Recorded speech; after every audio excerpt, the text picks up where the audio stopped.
Friends, இன்னைக்கு நான் உங்களுக்காக ஒரு கொரியன் மூவி தான் எடுத்துக்கிட்டு வந்திருக்கிறேன். அந்த படத்தோட ஒன்லைன் சொல்கிறேன், கேட்டுக்கோங்க. ஒருத்தர் இறந்து போயிட்டாரு. அது கொலையா தற்கொலையான்ற மாதிரி ஒரு கேஸ் போய்கிட்டு இருக்கு கோர்ட்ல. பட் அந்த கேஸுக்கு பாவம் ஆட்டிசம் இருக்கிற ஒரு பொண்ணு தான் சாட்சியா இருக்காங்க. அந்த ஆட்டிசம் இருக்கிற பொண்ணு சொன்ன சாட்சி உண்மையா பொய்யா, கடைசியில கேஸ் என்னாச்சு அப்படிங்கறத அழகான முறையில சொன்ன படம் தான் இது. கொஞ்சம் வித்தியாசமா இருக்கு. வாங்க படத்துக்குள்ள போலாம். படத்தோட ஸ்டார்டிங் சீன்ல நம்ம ஹீரோவை தான் காட்டுறாரு. இவரோட பேரு தான் சுன்ஹோ. இவர் ஒரு லோயர். இவர் இப்ப இவரோட கிளையண்ட பாக்குறதுக்காக ஜெயிலுக்கு தான் போறாரு. என்ன சார், வெளியில என்ன நடந்துகிட்டு இருக்கு அப்படின்ற மாதிரி கேட்க, தங்கத்தோட விலை கூடி இருக்குது, மழையெல்லாம் பெருசா இல்ல அப்படிங்கிற மாதிரி சொல்ல, அதெல்லாம் இருக்கட்டும் சார், நம்ம விஷயம் அப்படி. எனக்கு 10 வருஷம் தண்டனைன்னு சொன்னாங்க. ஆனா எப்படியோ பேசி 5 வருஷத்துக்கு குறைச்சிட்டேன். நீ ஜெயிலுக்குள்ள ஒழுங்கா இருந்தீன்னா உனக்கு சீக்கிரமாவே வெளியே வந்துடலாம் அப்படின்ற மாதிரி சொல்றாரு. அதனால நீ கொஞ்சம் பார்த்து இருந்துக்கோ அப்படின்ற மாதிரி சொல்லிட்டு போயிடுறாரு. இப்போ ஒரு கிளாஸ்ல ஒரு பொண்ணு இருக்கா. அவளோட பேரு தான் ஜியு. அந்த டீச்சர் அந்த பொண்ணு கிட்ட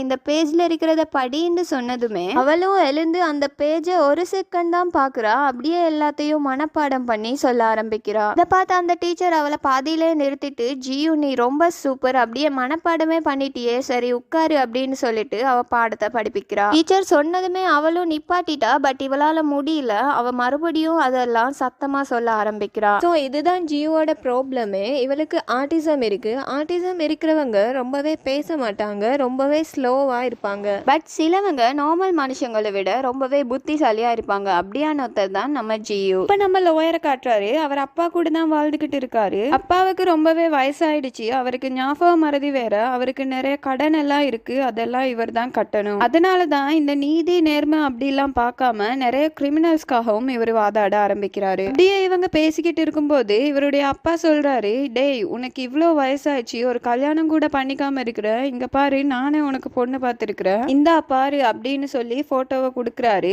இவரும் இல்லப்பா எனக்கு கல்யாணம் எல்லாம் இன்ட்ரெஸ்டே இல்லை அப்படின்னு சொல்லிட்டு டிவியை பாக்குறாரு. இதுல ஒரு நியூஸ் போகுது. நம்ம பெண்கள் பீரியட்ஸ்க்காக யூஸ் பண்ற அந்த பேட் இருக்குல்ல, அதை மேனுஃபேக்சரிங் பண்ற ஒரு கம்பெனி வந்து டாக்ஸிக்கான பொருள்களை யூஸ் பண்ணி தான் அந்த பேடை செய்யறாங்க. ஸோ இதை யூஸ் பண்ற பெண்களுக்கு கேன்சர் வந்து நிறைய பேர் இறந்து இருக்கிறாங்க. ஸோ இந்த கம்பெனி முன்னாடி நிறைய பேர் இருந்து போராட்டமும் செய்யறாங்க. இந்த போராட்டத்தை முன்னின்னு நடத்தி வைக்கிற இந்த பொண்ணு வந்து இவரோட ஒரே கிளாஸ்ல படிச்ச ஃப்ரெண்டு. இவருக்கு அவ மேல ஒரு கண்ணும் இருக்கு. அப்பா இந்த நியூஸை பார்த்து அவங்களுடைய அப்பா சொல்றாரு, டே இந்த பொண்ணை நான் எங்கேயோ பார்த்துருக்கேனே. அப்பா இவ என்னோட ஃப்ரெண்டு தான்ப்பா, உன்னோட பர்த்டேக்கெல்லாம் வந்து விஷ் பண்ணாலு. ஓ அந்த பொண்ணா, இவ ஓகேயா, இவளை பேசி முடிச்சிடலாமா? அப்பா இந்த பொண்ணுக்கு ஆல்ரெடி கல்யாணம் ஆகி குழந்தை இருக்கு. இப்போ டைவர்ஸும் ஆயிடுச்சு. அதான் டைவர்ஸ் ஆயிடுச்சு இல்ல. இதை கேட்ட நம்ம லோயருக்கும் ஓகே தான். பட் இருந்தாலும் அதை காட்டிக்காம அப்பா நீ கம்முன்னு படுப்பா அப்படின்னு சொல்லிட்டு இவர் மட்டும் டிவி பாக்குறாரு. கரெக்டா இதே டைம்ல அந்த ஸ்கூல் பொண்ணு ஜியு இருப்பால, அவளோட ரூம்ல டேப்ல ஏதோ நோண்டிக்கிட்டு இருக்கும் போது அந்த டேப் திடீர்னு ஸ்ட்ரக் ஆகுது. அந்த டைம்ல நம்ம ஜியுவோட காதுக்கு ஏதோ ஒரு சத்தம் கேட்க, அது என்னதுன்னு விண்டோ வழியா பார்க்கும்போது அவளோட வீட்டுக்கு எதிரில் ஒரு ஆப்போசிட்ல ஒரு வீடு இருக்குது. அந்த வீட்டுல ஒரு வயசான தாத்தா இருக்காரு. அவரு முகத்துல ஒரு கேரி பேக் எல்லாம் போட்டுக்கிட்டு அந்த ஜன்னலோட கண்ணாடியை உடைச்சிக்கிட்டு அப்படியே உயிருக்கு போராடிக்கிட்டு இருக்கிற மாதிரி காட்டுறாங்க. பின்னாடி யாரோ இருக்கிற மாதிரியே தெரியுது. இதை பார்த்து நம்ம ஜியுக்கு ஒரு மாதிரி பண்ண ஆரம்பிக்குது. அவங்களுடைய காதுக்கு சில வாய்ஸஸ் எல்லாம் கேக்குது. அப்படியே கத்தி கீழே விழுறாங்க. அதுக்கப்புறம் அவங்களுடைய அம்மாவும் அப்பாவும் அந்த இடத்துக்கு வராங்க. இப்ப அடுத்த நாள் அந்த தாத்தாவோட வீட்டுக்கு போலீஸ் எல்லாம் வராங்க. ஏன்னா அந்த தாத்தா இறந்து போயிட்டாரு. இதே நேரத்துல நம்ம லோயர் வேலைக்கு போறத காட்டுறாங்க. நிறைய லோயர்ஸ் வேலை செய்யற கம்பெனில தான் இவரும் ஒர்க் பண்றாரு. அந்த கம்பெனிக்கு நிறைய கேஸ் வரும். ஒவ்வொரு லோயரா அதை எடுத்துப்பாங்க. அது மாதிரி இவருக்கு ஒரு கேஸ் வந்திருக்கு. இந்த டாக்ஸிக்கான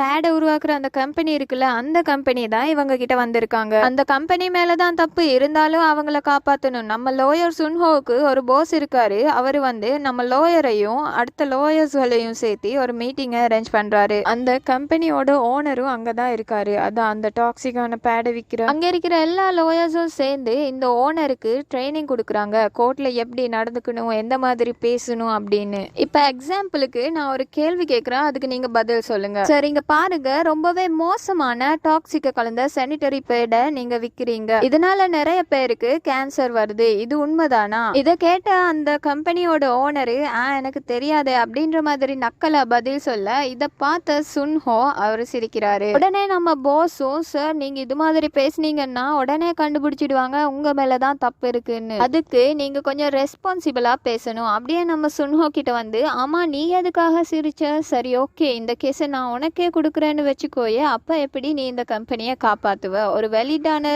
ஒரு பாயிண்ட் சொல்லு பாப்போம். அதாவது சார் இந்த டாக்ஸிக் சானிட்டரி பேட்ல இருக்கிற இந்த கெமிக்கல் அதுக்கும் கேன்சருக்கும் நம்மளால டைரக்டா லிங்க் பண்ணவே முடியாது. எந்த ஒரு ரிசர்ச் பேப்பரும் இதனாலதான் கேன்சர் வந்திருக்குன்னு சொல்லவே இல்லை. ஸோ அதனால இந்த ரிசர்ச் பேப்பரை வச்சு நம்மளால ஜெயிக்க முடியும் அப்படின்ற மாதிரி இந்த சுன்ஹோ சொல்ல நம்ம பாஸும் இம்ப்ரெஸ் ஆயிடுறாரு. அப்படியே நம்ம சுன்ஹோவை தனியா கூப்பிட்டு போய் இங்க பாரு, உன்னை நான் ரொம்ப நாளா நோட் பண்றேன், நீ ரொம்ப சூப்பரா வேலை செய்யற, உன்னை நான் நம்ம டீமோட முக்கியமான லோயரா மாத்துறதுக்காக ஒரு கேஸ் எடுத்துட்டு வந்திருக்கிறேன் அப்படின்னு சொல்லி கேஸ் ஃபைல் எல்லாம் கொடுக்குறாரு. ஒரு வயசான தாத்தா இறந்து போயிட்டாரு, அவரோட வீட்டுல வேலை செய்யற வேலைக்காரி தான் கொண்டுட்டாங்கன்னு சொல்லி ஒரு ஸ்கூல் பொண்ணு சாட்சி சொல்லியிருக்கா. அந்த பொண்ணுக்கு ஆட்டிசம் வேற இருக்கா. இந்த மாதிரி இருக்கிறவங்க எல்லாம் மனநலம் பாதிக்கப்பட்டவங்க தானே, பட் இருந்தாலும் அந்த பொண்ணு சொன்னதை வச்சு அந்த வேலைக்காரியை அரெஸ்ட் பண்ணிருக்காங்க. அவங்க அங்க 10 வருஷமா வேலை செய்யறாங்க, அவங்க கொலை பண்ணணும்னு எந்த மோட்டிவும் இல்ல. சோ கண்டிப்பா அவங்க இந்த கொலையை பண்ணிருக்க மாட்டாங்க. நீ இப்ப அந்த வேலைக்கார அம்மாவுக்காக தான் வாதாட போற, எப்படியாவது நீ அவங்கள வெளியே எடுக்கணும்னு சொல்லிட்டு ஒரு காரையும் பிரசன்ட் பண்றாரு. இப்ப இவருக்கு காரும் கிடைச்சாச்சு, கேஸும் கிடைச்சாச்சு. இப்ப இனிமே எப்படியாவது அந்த வேலைக்கார அம்மாவை வெளியே எடுக்கணும்னு சொல்லிட்டு இவர் அப்படியே அந்த வேலைக்கார அம்மாவை பாக்குறதுக்காக ஜெயிலுக்கு போறாரு. அப்புறம் அவரு அவங்க கிட்ட போயிட்டு இங்க பாருங்கம்மா, நான் தான் உங்களுக்காக வாதாட போற வக்கீலு, நீங்க எனக்கிட்ட எதையுமே மறைக்கப்படாது, எல்லா உண்மையும் சொல்லுங்க அப்படின்ற மாதிரி சொல்ல அந்த வேலைக்கார அம்மாவும் உண்மையை சொல்றாங்க. நான் அந்த வீட்டுல வேலை செஞ்சுக்கிட்டு இருக்கும் போது ஒரு சத்தம் கேட்டுச்சு, நான் அப்படியே ஓடி போய் மேல பார்க்கும்போது அந்த தாத்தா தலையில கவர் எல்லாம் மாட்டிக்கிட்டு சாகிறதுக்கு ட்ரை பண்ணிக்கிட்டு இருந்தாரு. நான் எவ்வளவோ தடுத்து பார்த்தேன், என்னால முடியல. அங்க இருந்த ஜன்னல் கண்ணாடி எல்லாமே உடைஞ்சு போயிடுச்சு. அப்புறம் அவரால் மூச்சு விட முடியாம அவர் அப்படியே இறந்தும் போயிட்டாரு. இதுதான் உண்மையிலே நடந்துச்சுன்னு அந்த வேலைக்காரி அம்மா சொல்ல, அப்படின்னா அந்த தாத்தா சாகிறதுக்கு ஏதாவது மோட்டிவ் இருந்ததா? 2 வருஷத்துக்கு முன்னாடி அவங்க வைஃப் இறந்து போனதுல இருந்தே நான் ரொம்ப தனிமையா இருக்கிறேன், என்னால முடியல அப்படின்ற மாதிரி சொல்வாரு. இது அங்க இருக்கிற ஏரியா மன்சூர் எல்லாருக்குமே தெரியும், பட் இந்த கொலை நான் பண்ணல அப்படின்ற மாதிரி அவங்க சொல்றாங்க. அதுக்கப்புறமா அவர் ஆபீஸுக்கு வந்து கேஸ் பத்தின டீடைல்ஸ் எல்லாம் பாக்குறாரு. அந்த ஸ்கூல் படிக்கிற பொண்ணு அவங்க தானே சாட்சி சொல்லிருப்பாங்க, அதை வீடியோ எடுத்து வச்சிருப்பாங்க. அந்த வீடியோவை இவர் பார்க்க ஆரம்பிக்கிறாரு. அந்த பொண்ணோட முகத்தை பார்த்ததுமே என்னது இந்த பொண்ணா சாட்சி சொல்றாங்க, இதெல்லாம் இவனுங்க நம்புறாங்களா அப்படின்ற மாதிரி இவர் பாக்குறாரு. அப்புறமா சரி இறந்து போன அந்த தாத்தாவோட ஏரியாவில் விசாரிப்போம் அப்படின்ற மாதிரி போய் விசாரிக்கும் போது அவங்க சொல்றாங்க, அந்த வேலைக்கார அம்மா கொலை பண்ணிருக்க சான்ஸே கிடையாது, ரொம்ப தங்கமான ஆளு, நீங்க லோயர் தானே சார், காப்பாத்துங்க அவங்கள, வேணும்னா நான் வந்து சாட்சி சொல்றேன் அப்படின்ற மாதிரி எல்லாரும் அந்த வேலைக்கார அம்மாவுக்கு தான் சப்போர்ட் பண்றாங்க. சோ அப்புறம் நம்ம லோயர் வந்து அந்த இறந்து போன தாத்தாவோட பையனை பாக்குறதுக்காக போறாரு. சார் நான் அக்கம் பக்கம் எல்லாம் விசாரிச்சுட்டேன், அங்க எல்லாருமே நம்ம வேலைக்கார அம்மா கொலை பண்ணிருக்க மாட்டாங்கன்னு ஸ்ட்ராங்கா சொல்றாங்க, நீங்க மனசு வச்சீங்கன்னா அவங்கள வெளியில கொண்டு வர முடியும். அதுக்கு அவரு சொல்றாரு, சார் இறந்து போனவர் என்னுடைய அப்பா, அவரை யாரு கொலை பண்ணாங்க என்னன்னு எனக்கு தெரியாது, பட் அவருடைய சாவுக்கு ஒரு நீதி வேணும் அப்படின்ற மாதிரி சொல்றாரு. சரி ஓகேன்னு நம்ம லோயர் இப்ப அந்த ஸ்கூல் பொண்ணை பாக்குறதுக்காக அவங்க வீட்டுக்கு போறாங்க. பட் அவங்களுடைய அம்மா அங்க அவரை தடுக்கிறாரு.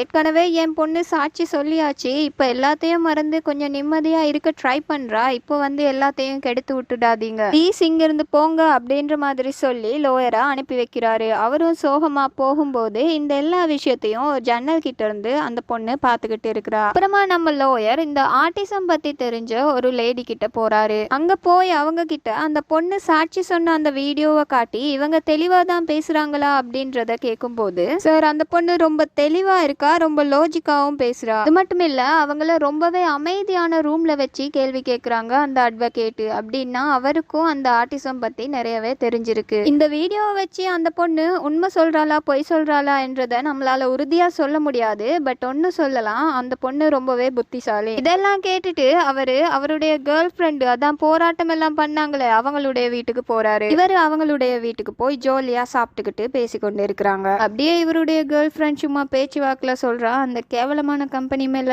நம்ம கேஸ் போட்டாச்சு, இப்ப அவங்க உங்க லோயர்ஸ் கிட்ட தான் வந்திருப்பாங்க, நீங்க தான் அவங்கள காப்பாத்த போறீங்க போல, ஒரு விஷயத்த மட்டும் புரிஞ்சுக்கோ, எப்பவுமே உண்மைதான் ஜெயிக்கும் அப்படின்னு சொல்ல, அதுக்கு நம்ம லோயர் சொல்றாரு, எப்பவுமே வெதுக்கு போராட்டம்னு இருக்கிற அந்த இறந்து போன எல்லாருக்குமே அந்த கம்பெனி நிறைய காசு கொடுக்க ரெடியா இருக்குது, வேணும்னா சொல்லு, நானும் கொஞ்சம் பேசி பார்த்து உனக்கு காசு வாங்கி தரேன் அப்படின்னு சொன்ன உடனேமே, ஆமா நீ என் ஃப்ரெண்டா என்ன பார்க்க வந்தியா இல்ல லோயரா பார்க்க வந்தியா, உன்னை போய் நம்பினேன் பாரு பாரு, இதுக்கப்புறம் என் மூஞ்சிலேயே முழிக்காத அப்படின்னு சொல்லிட்டு அவங்க கோச்சிக்கிட்டு போயிடுறாங்க. இவரும் அப்படியே சோகமா கிளம்பிடுறாரு. இவருக்கு ஒரு டவுட் இருந்துகிட்டே இருக்கு, ஒருவேளை அந்த வேலைக்காரம்மா கொலை பண்ணிருப்பாங்களோ அப்படின்னு சொல்லிட்டு மறுபடியும் அந்த வேலைக்காரம்மாவை பார்க்க போறாரு. அங்க போய் அவங்க கிட்ட, இங்க பாருங்க, நடந்த எல்லாத்தையுமே என்கிட்ட மறைக்காம சொல்லுங்க, என்ன நடந்தாலும் பிரச்சனை இல்லை, நான் உங்களுக்கு தான் சப்போர்ட்டா இருப்பேன் அப்படின்ற மாதிரி கேட்க, சார் நான் சொல்றது உண்மைதான் சார், அப்படின்னா லை டிடெக்டட் ஒரு டெஸ்ட் எடுப்போமா அப்படின்ற மாதிரி கேட்க, அவங்களும் சரி ஓகே உடனே எடுப்போம், அப்பாவது நீங்க நான் சொல்றதை நம்புவீங்களே அப்படின்னு தைரியமா சொல்ல, இப்ப நம்ம லோயர் கன்ஃபார்மே பண்ணிடுறாரு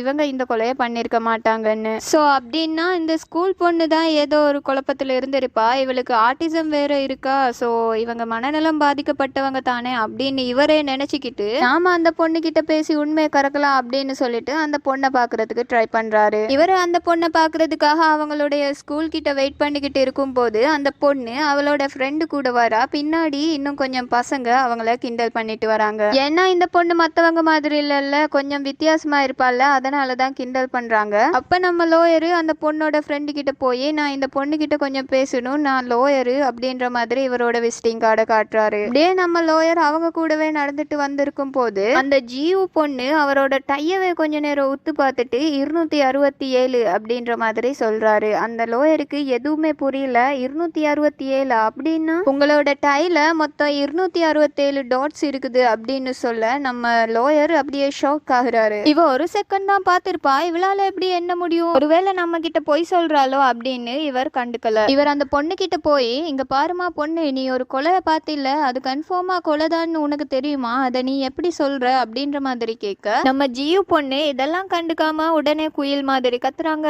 காகம் மாதிரி கத்துறாங்க. இப்படியே கத்திக்கிட்டு ஓடும்போது உடனே நாய் ஒன்று வந்து குலைக்கும் போது அப்படியே இவங்க காதை பொத்திக்கிட்டு இவங்களோட ஃப்ரெண்டோட அப்படியே அந்த நாயை கடந்து போயிடுறாங்க. நம்ம லோயரும் பின்னாடி வந்து, ஏமா பொண்ணு நான் தான் கேட்குறேன்ல சொல்ல அப்படின்னு கேட்க, அந்த பொண்ணு டக்குன்னு ஃபோன் எடுத்து, அம்மா சொன்னாங்க இது மாதிரி தெரியாதவங்க வந்தா போலீஸுக்கு கால் பண்ண சொல்லி, நான் கால் பண்ண போறேன் அப்படின்னு சொல்லி வேகமா சொல்லிக்கிட்டு அவங்க கால் பண்றாங்க போலீஸுக்கு. இவரும் டக்குன்னு வேணாம் வேணான்னு சொல்லி அப்படியே ஒதுங்கிடுறாரு. அப்படியே நம்ம ஜீவ் பொண்ணும் அங்கிருந்து கிளம்பிடுறாரு. அந்த ஃப்ரெண்டு கிட்ட கேட்குறாரு, ஏன் அவ என் கூட பேசவே மாட்டேங்கிறா அப்படின்ற மாதிரி கேட்கும்போது அவ சொல்றா, நீங்க எடுத்த உடனேமே கொலை கில அப்படின்னு பேசும்போது எப்படி பேசுவா, அவளுக்கு ஃபர்ஸ்ட்டுக்கு பிடிச்ச மாதிரி பேசணும், அவளுக்கு என்ன பிடிக்கும், அவளுக்கு பசில்ஸ் மேத்தமேட்டிக்ஸ்னா ரொம்பவே பிடிக்கும், அதுல ஏதாவது கொஸ்டின் கேளுங்க, அப்படியே அவ ஆன்சர் பண்ணிக்கிட்டு அப்படியே உங்க கூட பேசவும் ஸ்டார்ட் பண்ணுவான். இதை கேட்டதுமே நம்ம லோயருக்கு ஒரு ஐடியா வந்துருச்சு. பட் அதுக்குள்ளேயே இந்த தாத்தாவுடைய கேஸ் ஹியரிங்க்கு வந்துருச்சு. இங்க கோர்ட்ல அந்த வேலைக்கார அம்மா தான் கொலையை பண்ணிருப்பாங்கன்னு சொல்றதுக்குன்னு ஒரு வக்கீல் இருப்பாரு.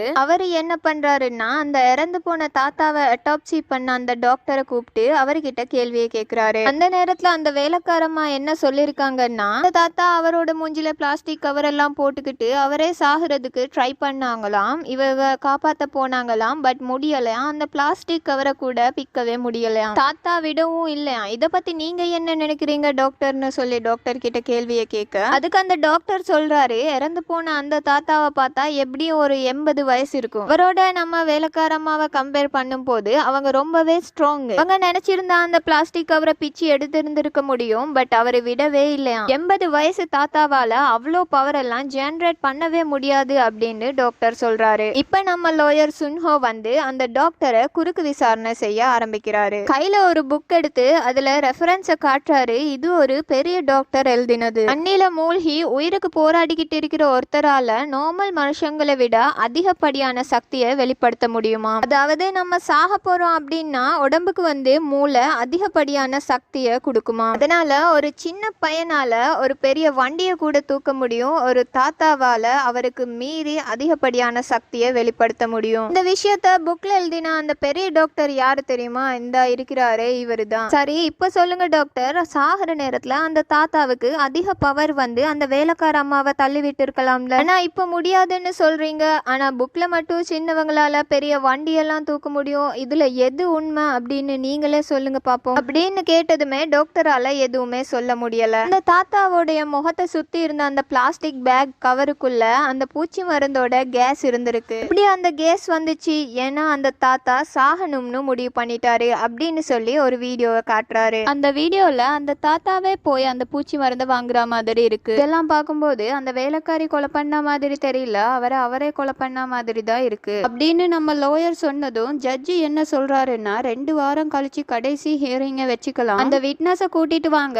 கடைசியா அவங்க கிட்ட ஒரு தடவை விசாரணை பண்ணிட்டு இதுக்கான தீர்ப்பை எழுதலாம் அப்படின்ற மாதிரி ஜட்ஜ் சொல்றாரு. அந்த 2 வாரத்துக்குள்ள அந்த பொண்ணு ஜியூ கிட்ட நம்ம எப்படியாவது பேசணும்னு சொல்லிட்டு அந்த லோயர் ட்ரை பண்றாரு. ஒரு நாள் அந்த பொண்ணு ஸ்கூல் விட்டு வரும்போது இவர் அந்த பொண்ணு கிட்ட போய், ஹே இங்க பாரு, நான் உனக்கு பசில் புக் வாங்கி வந்திருக்கிறேன், இதுல இருக்கிற பசில்ஸ் எல்லாமே ரொம்பவே கஷ்டம், நான் வேணா ஒன்னு கேக்குறேன், நீ பதில் சொல்றியா? ஒரு வீட்டோட எல்லா செவரும் சவுத் சைட பார்த்த மாதிரி இருக்கு, அப்படின்னா அந்த வீடு எங்க இருக்கும் அப்படின்ற மாதிரி நம்ம லோயர் கேட்க அந்த ஜீவு பொண்ணு எதுவுமே பதில் சொல்லல. அங்க டாக் வேற கத்துது. அப்ப இவங்க டக்குன்னு காதை மூடிட்டு வீட்டுக்கிட்ட ஓடுறாங்க. பார்த்தா அந்த வீட்டுக்கிட்ட இவருக்கு எதிரா வாதாடுற அந்த வக்கீல் இருக்காரு. அவர்கிட்ட இவங்க நல்லா பேசுறாங்க. ஏன்னா இவருக்கு ஒரு பிரதர் இருக்காரு, அந்த பிரதரும் ஆட்டிசமால பாதிக்கப்பட்ட ஒருத்தர் தான். சோ இவருக்கு எப்படி அவங்க கூட பேசணும்னு தெரியும், அதனால இந்த பொண்ணும் இவர் கூட நல்லா பேசுறாங்க. அப்ப நம்ம லோயர் வந்து அந்த ஜியூ பொண்ணோட அம்மா கிட்ட வந்து, அம்மா நான் உங்க பொண்ணோட ஒரு 2 வார்த்தை பேசிக்கிறேனே அப்படின்னு சொல்ல அவங்க முடியவே முடியாதுன்னு சொல்லிட்டாங்க.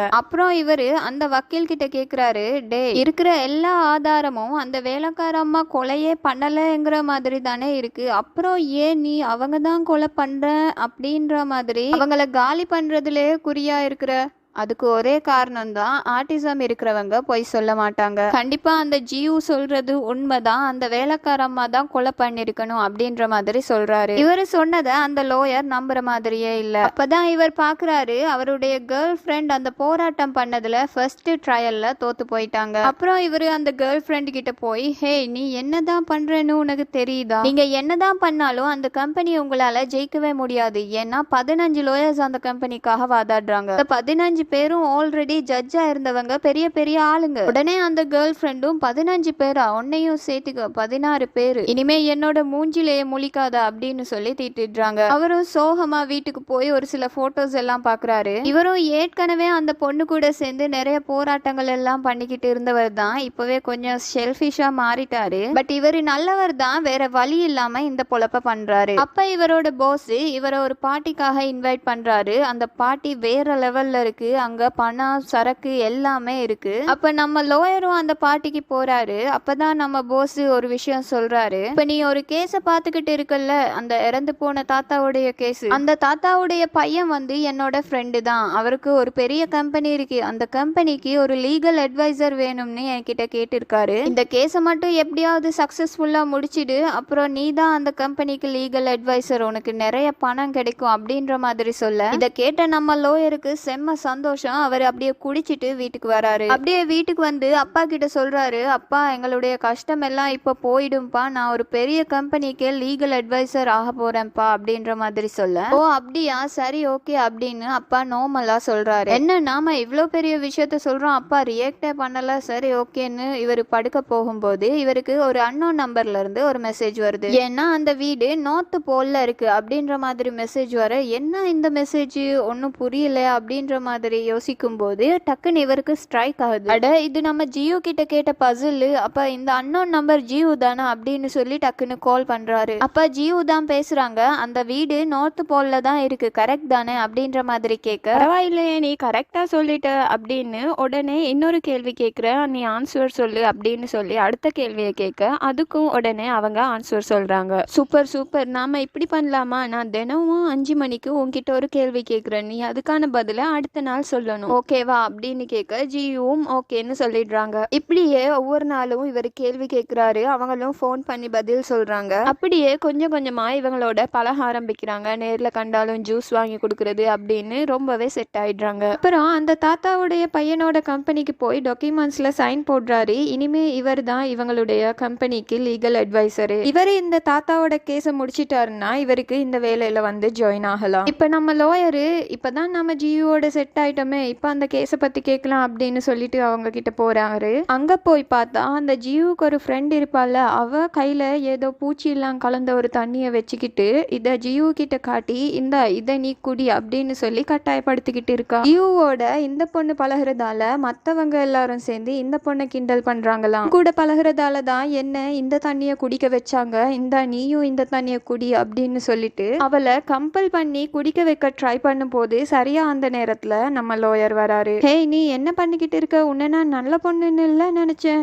இல்ல நான் ஒன்றும் நல்ல பொண்ணு கிடையாது அப்படின்னு சொல்லிட்டு அவ அங்கிருந்து போக இந்த ஜியும் அவ பின்னாடியே போக ட்ரை பண்ணும் போது நம்ம லோயர் அவளை தடுத்து, ஹே நீ அவ பண்ணதை பார்த்தல்ல, அவ உன்னை இந்த பூச்சி தண்ணியை குடிக்க சொல்லியிருக்கா, அவ ஒன்னும் உன்னுடைய உண்மையான ஃப்ரெண்டு கிடையாது, அவ உன்னோட பேசுறது பழகுறது எல்லாமே உன்னை யூஸ் பண்ணிக்கிறதுக்காக தான் அப்படின்னு சொல்றாரு. இதை கேட்டதும் அந்த ஜியோட மனசு ஒரு மாதிரியாகி அப்படியே அங்க மயங்கி விழுந்துடுறாங்க. அப்புறம் அந்த லோயர் வந்து அவளை கூட்டிட்டு ஹாஸ்பிட்டலுக்கு போறாரு. இந்த விஷயம் கேள்விப்பட்டு ஜியோட அம்மாவும் அந்த இடத்துக்கு வராங்க. நம்ம லோயரும் நடந்த எல்லா விஷயத்தையும் சொல்ல அவங்க ரொம்பவே கஷ்டப்படுறாங்க. அந்த பொண்ணை நம்பிதான் ஸ்கூலுக்கே அனுப்புறேன், பட் அந்த பொண்ணே இப்படி பண்றாங்கன்னா நான் என்ன பண்ணுவேன் அப்படின்ற மாதிரி கேட்கும்போது, நீங்க ஏன் அவங்கள நார்மல் பசங்க படிக்கிற ஸ்கூல்ல அனுப்புறீங்க, ஸ்பெஷல் ஸ்கூலுக்கு அனுப்பலாம்ல அப்படின்னு சொல்லி கேட்க, உங்களுக்கு ஜியோ பத்தி என்ன தெரியும், நார்மலா ஒரு குழந்தை பிறந்து பேசும்போது அம்மான்னு சொல்லும், அப்பான்னு சொல்லும், இல்ல ஏதாவது ஒரு வார்த்தை சொல்லும். ஆனா என்னோட பொண்ணு அம்மா என்னுடைய டயப்பரை மாத்தி விடுங்கம்மா அப்படின்னு ஒரு முழு சென்டென்ஸா பேசினா. 2 வயசுலயே என் பொண்ணு படிக்கவே ஆரம்பிச்சிட்டா, அதுவும் குழந்தைங்க புக் கிடையாது, நியூஸ் பேப்பரையே வாசிக்க ஆரம்பிச்சிட்டா. எல்லாரும் நார்மலா இருக்காங்களாம், என் பொண்ணுக்கு ஏதோ குறைபாடு இருக்கான்னு சொல்றாங்க, பட் அப்படிலாம் இல்ல, என் பொண்ணு மத்தவங்களை விட ரொம்பவே இன்டெலிஜென்ட், அதை புரிஞ்சிக்க முடியல இவங்களுக்கு அப்படின்னு சொல்லி அம்மா வருத்தப்பட்டுக்கிட்டு இருக்காங்க. ஜியோவும் அங்க மயக்கத்துல இருந்து கண்ணை முழிச்சிட்டாங்க. அப்புறம் நம்ம லோயரு அவங்க 2 பேரையும் வீட்ல ட்ராப் பண்ணிட்டு போகலாம்னு நினைக்கும் போது அவங்களுடைய அம்மா, ரொம்ப நாளா நீங்க ஜியோ கிட்ட ஏதோ பேசணும்னு சொல்லிக்கிட்டு இருந்தீங்க, நான் விடவே இல்லை, இப்போ வேணும்னா வந்து அவகிட்ட பேசி கேளுங்க அப்படின்ற மாதிரி உள்ள கூப்பிடுறாங்க. இவரு ஜியோடைய ரூம்க்கும் போறாரு. ரூம் ரொம்பவே அழகா இருக்கு. அப்புறம் அவங்களுடைய அம்மா எல்லா எக்ஸ்பிரஷன்ஸையும் போட்டோ எடுத்து ரூம்ல ஒட்டி வச்சிருக்காங்க. ஏன்னா ஜியோவுக்கு எவ்வளவுதான் இன்டெலிஜென்ஸ் இருந்தாலும் ஹியூமன் எமோஷன்ஸை அவ்வளவா புரிஞ்சுக்க முடியாது. இதெல்லாம் பார்த்துட்டு நம்ம ஜியோ கிட்ட கேக்குறாரு, அந்த வேலைக்கார அம்மா தான் அந்த தாத்தாவை கொலை பண்ணாருன்னு நீ எதை வச்சு சொல்ற, அந்த கொலையை நீ பாத்தியா அப்படின்ற மாதிரி கேட்கும்போது உடனே ஜியோ சொல்றாங்க, சி ரொம்ப பாவம். அப்ப அங்க இருந்த அம்மாவும் ஜியோ கிட்ட, ஜியோ நீ என்ன சொல்ற, நீ உன்கிட்ட ஏதோ கேட்டுட்டு இருக்காங்க, நீ ஏதோ சொல்லிக்கிட்டு இருக்க, நீங்க ஒன்னும் நினைச்சுக்காதீங்க, இவ இந்த வார்த்தையை யாராவது எங்கேயாவது சொல்லி கேட்டு இருக்கணும், அதனாலதான் இவ இதை திரும்பி மிமிட் பண்றா. சரி ஓகேன்னு நம்ம லோயரும், எனக்கு அந்த கொலையில சில கேள்விகள் இருக்கு, உன்கிட்ட கேட்கட்டுமா அப்படின்னு கேட்க, அதுக்கு நம்ம ஜியோ பொண்ணு சொல்றா, என்னோட ஃப்ரெண்டு என்னோட பழகுறது என்னை யூஸ் பண்ணிக்கிறதுக்குன்னு சொன்னீங்க தானே, அப்ப நீங்க என்னோட பழகுறதும் என்னை யூஸ் பண்ணிக்கிறதுக்கு தானே அப்படின்ற மாதிரி கேட்ட உடனேமே அவரால் எதுவுமே பேச முடியல. எந்த கேள்வியுமே கேட்காம அவர் அங்கிருந்து கிளம்புறாரு. இப்ப ஹியரிங்கும் ஸ்டார்ட் ஆகுது. நம்ம ஜியோவை கோர்ட்டுக்கு கூட்டிட்டு வராங்க. அவங்களுக்கு சின்ன சத்தமும் ரொம்பவே அதிகமா தான் கேக்குது. ஒரு மாதிரி பதட்டத்தோடு தான் கோர்ட்டுக்குள்ள வரா. உள்ள வந்தும் அவளோட பதட்டம் குறையவே இல்லை. என்னாச்சு அப்படின்னு கேட்கும்போதுதான், சத்தம் என் காதுல ஓடிக்கிட்டே இருக்குது. என்ன சத்தம், அமைதியா தானே இருக்குது, இல்ல தூரத்துல ஒரு கிளாக் இருக்குது, அதுல டிக் டிக்னு சத்தம் கேட்டுக்கிட்டே இருக்குது, அங்க இருக்கிற அந்த கடிகாரத்தோட சத்தமா கேக்குது. சரி ஓகேன்னு சொல்லி அந்த பேட்டரிய கழட்டி விட்டுடுறாங்க. இப்ப நம்ம லோயரோட எதிர்த்தரப்பு வக்கீல் இவங்களை விசாரிக்க ஆரம்பிக்கிறாரு. என்ன நடந்தது, நீ என்ன பார்த்த அப்படிங்கறத பயப்படாம சொல்லுமா அப்படின்ற மாதிரி கேட்க, நம்ம ஜியும் சொல்ல ஆரம்பிக்கிறாங்க. அந்த தாத்தாவுடைய வீட்டுல இருந்து ஒரு சவுண்ட் கேட்டது. அப்ப ஜன்னல் வழியா நானும் எட்டி பார்த்தேன். தாத்தாவோட முகத்துல கவர் எல்லாம் போட்டு அவரை கொலை பண்றதுக்கு ட்ரை பண்ணிட்டு இருந்தாங்க, அதை நான் பார்த்தேன் அப்படின்னு ஜியு சொல்ல, சரி ஓகே எதை வச்சு அவங்க கொலை பண்ணாங்கன்னு நீங்க சொல்றீங்க, அவங்க அந்த தாத்தாவோட தலைய பிடிச்சாங்க, ஜன்னல்ல மோதினாங்க, ஆனா அவங்க அந்த தாத்தாவை காப்பாத்துறதுக்காக கூட பிடிச்சிருக்கலாம்ல, இல்ல அவங்க அந்த தாத்தாவை அடிச்சாங்க, நான் பார்க்கும்போது அந்த வேலைக்கார அம்மா சிரிச்சாங்க அப்படின்னு சொல்ல எல்லாருமே ஷாக் ஆயிடுறாங்க. ஏன்னா காப்பாத்த ட்ரை பண்றவங்க சிரிச்சிருக்க வாய்ப்பு இல்ல, அப்படி சிரிச்சாங்கன்னா இது கொலை தான் அப்படின்ற மாதிரி எல்லாருக்கும் தோணுது. சோ உடனே அவங்கள குறுக்கு விசாரணை பண்றதுக்கு நம்ம லோயர் சுன்ஹோவுடைய பாஸ் எழுந்துக்கிறாரு. அவர் எழுந்து எல்லார்கிட்டையும் ஒரு புக்கை காட்டுறாரு. அதுல ஆட்டிசம் ப்ராப்ளம் இருக்கிறவங்களை பத்தி தான் அதுல போட்டு இருக்குது. இந்த புக்ல இருக்கிறத வச்சு பார்க்கும்போது இந்த ஆட்டிசம் ப்ராப்ளம் இருக்கிறவங்களுக்கு மனுஷங்களுடைய எமோஷனை சரியா புரிஞ்சுக்க முடியாது. இவங்க சிரிக்கிறாங்களா அழுறாங்களா என்பதை இவங்களால தெளிவா புரிஞ்சுக்க முடியாது. அப்படி இருக்கும்போது தூரத்துல அந்த வேலைக்கார அம்மா சிரிச்சாங்கிறத நாம எப்படி நம்ப முடியும்? இப்ப நம்ம லோயர் எழுந்து ஜியு கிட்ட, ஒரு போட்டோவை நான் உனக்கு காட்டுறேன், அதுல இருக்கிறவர் சந்தோஷமா இருக்கிறாரா சோகமாக இருக்கிறாரா அப்படின்றத நீ சொல்லணும். இந்த போட்டோவை பார்த்து இவர் சந்தோஷமா இருக்கிறாருன்னு சொல்ல, எதை வச்சு நீ அப்படி சொல்ற அப்படின்ற மாதிரி நம்ம லோயர் கேக்குறாரு. ஏன்னா அவங்களோட வாய் ரொம்ப விரிஞ்சிருக்கு, கண்ணு நல்லா ஓப்பனா இருக்குன்னு சொல்ல, ஓகே இந்த இமேஜை பாருன்னு சொல்லி ஒரு சோகமா இருக்கிற ஆளோட போட்டோவை காட்ட, இவங்க சோகமா இருக்கிறாரு அப்படின்னு நம்ம ஜியு சொல்ல, எதை வச்சு சொல்ற அப்படின்னு கேட்க, ஏன்னா உதடி கீழ் நோக்கி இருக்கு, கண்ணு ரொம்ப சோகமா இருக்கு. சோ நம்ம ஜியு வந்து ஒருத்தர் சந்தோஷமா இருக்கிறாங்க சோகமா இருக்கிறாங்கன்றத அப்படின்றத எமோஷனை வச்சு ஃபீல் பண்ணாம அவங்க முகத்துல இருக்கிற அசைவுகளை வச்சுதான் முடிவு பண்றாங்க. சோ இப்ப அதே மாதிரியே சோகமா இருக்கிற அசைவுகள் இருக்கிற மாதிரி சந்தோஷமா இருக்கிற ஒருத்தரோட போட்டோவை காட்டின உடனேமே அதை பார்த்த உடனே இவவும் சோகமா இருக்கிறாரு அப்படின்ற மாதிரி சொல்ல, பாத்தீங்களா யுரோனர், இந்த போட்டோல இருக்கிறவர் சந்தோஷமா இருக்கிறாரு, ஆனா இவங்களுக்கு சோகமா இருக்கிற மாதிரி தெரிஞ்சிருக்கு. இதே மாதிரிதான் அந்த வேலைக்கார அம்மா சோகமா இருந்திருக்காங்க, ஆனா இந்த பொண்ணுக்கு சிரிக்கிற மாதிரி சந்தோஷமா இருக்கிற மாதிரி தெரிஞ்சிருக்கு. அதுவும் அவ்வளோ தூரத்துல இருந்து பார்த்தா நார்மல் மனுஷனாலேயே என்ன மாதிரி எமோஷன் தெரிஞ்சுக்க முடியாது. இந்த மாதிரி மென்டலா ப்ராப்ளம் இருக்கிற ஒருத்தரால எப்படி இவ்வளோ கரெக்டா சொல்ல முடியும்னு சொல்லி நம்ம ஜியூவை அவரு வாய் தவறி மென்டல்னு சொல்லிடுறாரு. சொன்னதுக்கு அப்புறம் அவரு ரொம்பவே ஃபீல் பண்றாரு. பட் சொன்னது தானே, ஜியூவும் மற்றவங்களும் எல்லாரும் ஃபீல் பண்றாங்க. ஜட்ஜும் அடுத்த வாரத்துக்கு இந்த கேஸை ஒத்தி வைக்கிறா அப்படின்னு சொல்லி தள்ளி வைக்கிறாரு. நம்ம லோயர் அவரோட கேர்ள் ஃப்ரெண்டை பாக்குறதுக்காக அந்த வீட்டுக்கு போறாங்க. பார்த்தா வீடு பூட்டி இருக்கு. அப்ப அவருக்கு ஒரு போன் கால் வருது. பார்த்தா ஜியூ தான் பேசுறாங்க. நேத்து கேட்ட கேள்விக்கு அவங்க பதில் சொல்றாங்க. இவருக்கு மனசெல்லாம் ஒரு மாதிரியா பண்ணுது. அந்த கோர்ட்ல நடந்த விஷயம் அப்படின்னு பேச வராரு. அப்ப இவங்க சொல்றாங்க, எனக்கு ஒரு விஷயம் உங்ககிட்ட கேட்கணும், நான் உண்மையிலே மென்டலா ப்ராப்ளமான பர்சனா அப்படின்ற மாதிரி கேட்க, இல்ல நான் அப்படி சொல்ல வரல அப்படின்னு சொல்றதுக்குள்ளேயே அவங்க போனை கட் பண்ணிடுறாங்க. இப்ப நம்ம லோயருக்கு ரொம்பவே கில்ட்டா இருக்கு. சரி ஓகே, நேர்ல போயிட்டு சாரி கேட்போம் அப்படின்னு சொல்லிட்டு அவங்க வீட்டுக்கு போறாரு. ஆனா அம்மா தடுக்கிறாங்க. எல்லார் முன்னாடியும் அங்க என் பொண்ணை பைத்தியம்னு சொன்னில்ல, ஒழுங்கு மரியாதை இங்க இருந்து போயிடு, இல்லைன்னா போலீஸ்க்கு கால் பண்ணிடும் அப்படின்னு சொல்ல, ஸோ எதுவுமே பண்ண முடியாத நம்ம லோயரு அங்கிருந்து போறாரு. இப்ப மறுபடியும் கோர்ட்ல ஹியரிங் ஆரம்பிக்குது. ஜட்ஜ் முடிவை சொல்றாரு, இந்த பொண்ணுடைய விட்னஸ் செல்லாது, ஏன்னா இந்த பொண்ணுக்கு ப்ராப்ளம் இருக்கு. ஸோ எந்த ஆதாரமும் இல்லாததால நாம அந்த வேலைக்கார அம்மாவை ரிலீஸ் பண்ணி விடுறோம் அப்படின்னு சொல்லி ரிலீஸ் பண்ணி விட்டுடுறாங்க. ஸோ அவங்க ரிலீஸ் ஆனதுமே நம்ம லோயருக்கு தேங்க்ஸ் பண்றாங்க. அப்படியே அவங்க அந்த இறந்து போன தாத்தாவோட பையனை பாக்குறாங்க. அவரு அந்த வேலைக்கார அம்மாவை பார்த்து சிரிக்கிறாரு. இவங்களும் பதிலுக்கு சிரிக்கிறாங்க. இப்பதான் நம்ம லோயருக்கு புரியுது என்ன நடக்குதுன்னு. அப்புறமா நம்ம லோயர் வேலைக்கார அம்மாவை கூட்டிட்டு வெளியே வராரு. அப்பதான் ஒரு விஷயம் சொல்றாரு, கண்டிப்பா இன்னொரு ஹியரிங் இருக்கும், ஏன்னா அந்த எதிர்த்தரப்பு வக்கீல் அப்பீல் போட்டிருப்பாரு. அப்ப இவங்க சொல்றாங்க, சீ ரொம்ப பாவம். இதே வார்த்தையை தான் நம்ம ஜியூ சொல்லிருப்பா. இது நம்ம லோயருக்கு ஞாபகத்துக்கு வருது. அதோட வேலைக்காரம்மா என்ன சொல்றாங்கன்னா, நான் போய் என் பையனை பார்க்கணும்னு சொல்றாங்க. எது உங்களுக்கு ஒரு பையன் இருக்கா? சொல்லவே இல்லை. என்ன சொந்த பையன்னு சொல்ல முடியாது, பட் சொந்த பையன் மாதிரி தான், அவனுக்கு வேற உடம்பு சரியில்லை, நான் தான் அவனை பாத்துக்கணும் அப்படின்னு சொல்லிட்டு அவங்க அங்கிருந்து போயிடுறாங்க. இப்ப நம்ம லோயருக்கு இவங்க மேல டவுட் ரொம்பவே அதிகமாகுது. இவங்கள ரொம்ப நல்லவங்கன்னு சொல்லியிருப்பாங்கல்ல ஒருத்தர் அவரோட ஏரியால, அவர்கிட்ட போய் விசாரிக்கிறாரு, இந்த மாதிரி இவங்களுக்கு ஒரு பையன் இருக்கா அப்படின்னு சொல்லி. ஆமா அவங்களுக்கு ஒரு பையன் இருக்கான் போல, அவனுக்கு வேற உடம்பு சரியில்லை, அவனுக்கு இருக்கிற ப்ராப்ளத்துக்கு ட்ரீட்மெண்ட் பண்ணணும்னா ரொம்ப செலவாகுமாம், அதனாலே குணப்படுத்தாம இருக்காங்க. அப்புறம் இறந்து போன அந்த தாத்தாவை பத்தி விசாரிக்கலாம்னு போய் விசாரிக்கும் போதுதான் சொல்றாங்க, அவரு ரொம்ப நல்லவரு, இன்னும் சொல்ல போனா அவரோட சொத்தையே அநாத ஆசிரமத்துக்கும் என்ஜிஓக்கும் எழுதி வைக்கலாம்னு இருந்தாரு. சோ அதுக்குள்ளேயே இந்த மாதிரி நடந்துருச்சுன்னு சொல்றாரு. இப்ப நம்ம லோயருக்கு தெளிவா புரிஞ்சிருச்சு என்ன நடந்திருக்குன்னு. இங்க அவருடைய தாத்தா சொத்தை எல்லாத்தையும் அநாத ஆசிரமத்துக்கு எழுதி வைக்கலாம்னு இருந்திருக்காரு. அவரோட பையனுக்கு நிறைய பண ப்ராப்ளம் இருந்திருக்கு அவரோட கம்பெனில. சோ அவருடைய அப்பாவான இந்த தாத்தாவை போட்டு தள்ளிட்டா எல்லா சொத்தும் அவர் கைக்கு வந்துடும், அவரோட பண பிரச்சனையும் தீந்துடும். இதுக்காக தான் அந்த வேலைக்கார அம்மாவை ஹையர் பண்ணிருக்காங்க. அந்த வேலைக்கார அம்மாக்கும் அவங்களுடைய பையனுடைய ட்ரீட்மெண்ட்டுக்காக நிறைய பணம் தேவைப்பட்டிருக்கும். அந்த பணத்தை தரேன்னு சொல்லியிருப்பாங்க. அதனாலதான் அவங்க அந்த தாத்தாவை கொண்டிருக்கணும் அப்படின்னு ஒரு முடிவுக்கு வராரு. அப்படின்னா நம்ம ஜியூ சொன்னது எல்லாமே உண்மைதான். சோ இந்த நேரத்துல அந்த வேலைக்கார அம்மா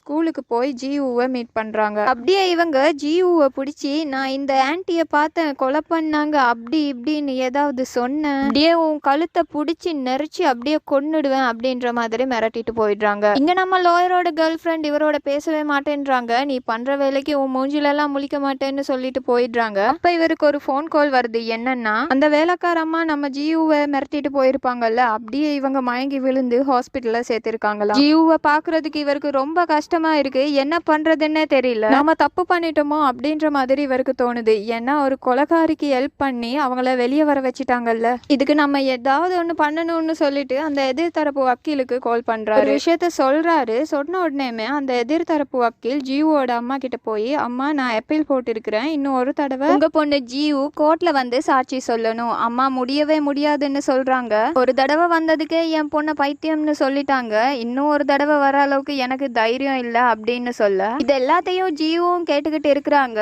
அப்புறமா ஜியு அம்மா கிட்ட சொல்றாங்க, எனக்கு உண்மையிலேயே லோயர் ஆகணும்னு தான் ஆசை. எனக்கு ஆட்டிசம் இருக்கிறதால என்னால லோயர் ஆக முடியாது. பட் எனக்கு கோர்ட்டுக்கு போகணும், நான் ஒரு நல்ல விட்னஸா இருக்கணும்னு ஆசைப்படுறேன். இப்ப அந்த எதிர்த்தரப்பு வக்கீல் நம்ம வக்கீலோட சட்டை பிடிச்சி, டே என்னடா பண்ணி வச்சிருக்க அப்படின்ற மாதிரி கேட்கும்போது, ஐ எம் சாரி, என்ன மன்னிச்சிடு, நான் தெரியாம பண்ணிட்டேன். இப்ப நான் அடுத்த ஹியரிங்ல பண்ண போறதுதான் சம்பவமே அப்படின்ற மாதிரி சொல்றாரு. அப்படியே கோர்ட்ல ஹியரிங்கும் ஸ்டார்ட் ஆகுது. இப்ப நம்ம லோயர் சுன்ஹோ தான் ஜியூவை விசாரிக்கணுமே. அப்படியே இவரு மெதுவா கையில ஒரு கர்ச்சீஃப் எடுத்துக்கிட்டு வராரு. நான் இதை வரும்போது தான் கடையில வாங்கிட்டு வந்தேன் அப்படின்ற மாதிரி சொல்லி அதை ஒரு 2 செகண்டுக்கு ஜியூ கிட்ட காட்டி, இதுல மொத்தம் எத்தனை டாட்ஸ் இருக்குது அப்படின்ற மாதிரி கேக்குறாரு. இதுக்கு ஜியூ மொத்தம் 196 டாட்ஸ் இருக்குன்னு சொல்றா. அப்ப ஜட்ஜ் கேக்குறாரு, எதுக்காக நீங்க இந்த கேள்வி அவங்க கிட்ட கேக்குறீங்க? இந்த பொண்ணு ஜியூ ஒரு விஷயத்த எந்த அளவு தூரத்துக்கு உன்னிப்பா கவனிக்கிறான்றத காமிக்கிறதுக்காக தான் நான் இந்த கேள்வியை கேட்டேன். இவரு ஜியூவுக்கு சப்போர்ட்டா பேசுறத கண்ட இவருடைய பாஸ் வந்து, டே என்னடா பண்ற, சத்தமில்லாம இங்க வா அப்படின்ற மாதிரி கூப்பிட, சார் இருங்க பாஸ், இன்னும் கேள்வி இருக்கு அப்படின்ற மாதிரி சொல்றாரு. இப்ப நம்ம லோயர் மெதுவா ஜியூ பக்கத்துல போயிட்டு, நம்ம எப்பவுமே கியூஸ் விளையாடுவோம்ல, இதுவும் ஒரு கியூஸ் தான், நல்லா யோசிச்சு கரெக்டா பதில் சொல்லணும், சரியா? அதுக்கு ஜியூவும் சரின்னு சொல்றாங்க. இப்ப நம்ம லோயர் தூரத்துல இருக்கிற ஒருத்தர்கிட்ட, சார் நீங்க யாரு, உங்க பேர் என்ன, எங்க வேலை செய்றீங்க அப்படின்றத வெளியவே கொஞ்சம் சத்தம் வராம சொல்லுங்க பாப்போம். அதே மாதிரி பேசுறாரு. பக்கத்துல இருக்கிற ஆளு கூட கேட்கல.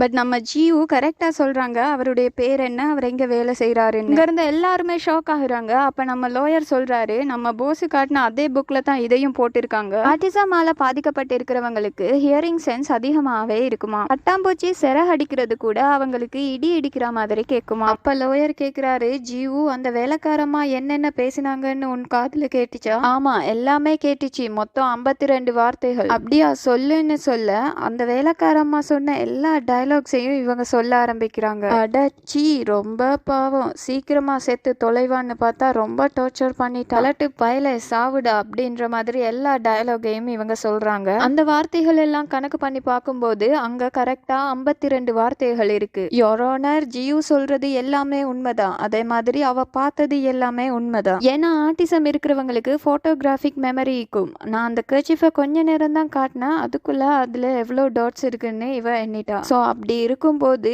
அந்த கொலையை இந்த ஜியூ பார்த்த ஒவ்வொரு இன்ச்சுமே உண்மைதான். அப்ப இதெல்லாம் பார்த்த அந்த பாஸ் ரொம்பவே கடுப்பாகிறாரு, எழுந்து சண்டைக்கெல்லாம் வராரு. அப்ப ஜட்ஜ் சொல்றாரு, இந்த ஆளை புடிச்சு வெளியே தூக்கி போடுங்க அப்படின்னு இழுத்துட்டு போயிடுறாங்க.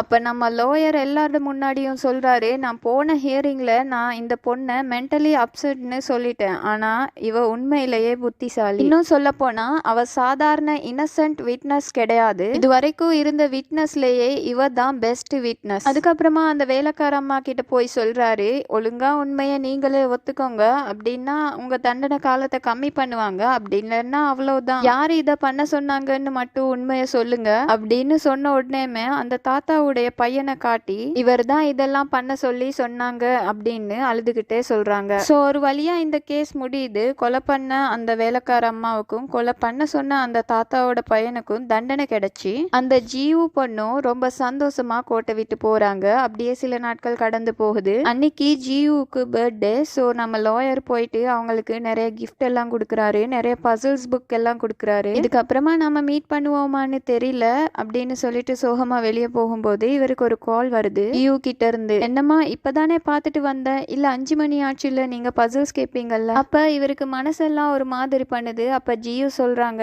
நான் அன்னைக்கு சொன்னல நீங்க யூஸ் பண்ணிக்கிறதுக்காக தான் என் கூட பழகுறீங்கன்னு, ஆனா அப்படி இல்லை, நீங்க ரொம்பவே நல்லவங்க அப்படின்னு சொல்லிட்டு வேகமா ஓடி போய் அவரை கட்டிப்பிடிச்சு கொள்றா. அப்புறமா நேரா லோயர் அந்த கேர்ள் ஃப்ரெண்டை பார்க்க போறாரு. போயிட்டு சொல்றாரு, அவ்வளவுதான், என்ன குரூப் ஆஃப் லோயர்ஸாலேயே என்ன அப்படியே தூக்கிட்டாங்க, இப்ப நான் தனி லோயர், இனிமே உன்னோட போராட்டத்துக்கு நான் இனிமேல் ஹெல்ப் பண்ணுவேன், அதோட உன்னை எனக்கு ரொம்ப ரொம்ப பிடிக்கும், நாம மேரேஜ் பண்ணிக்கலாமா அப்படின்னு கேட்க அவளும் ஓகேன்னு சொல்லிடுறா. ஸோ இதுக்கப்புறமா அவங்க படத்தை முடிக்கிறாங்க. இந்த படம் உங்களுக்கு பிடிச்சிருந்துச்சுன்னா நம்ம வீடியோவை லைக் பண்ணி நம்ம சேனலை சப்ஸ்கிரைப் பண்ணுங்க.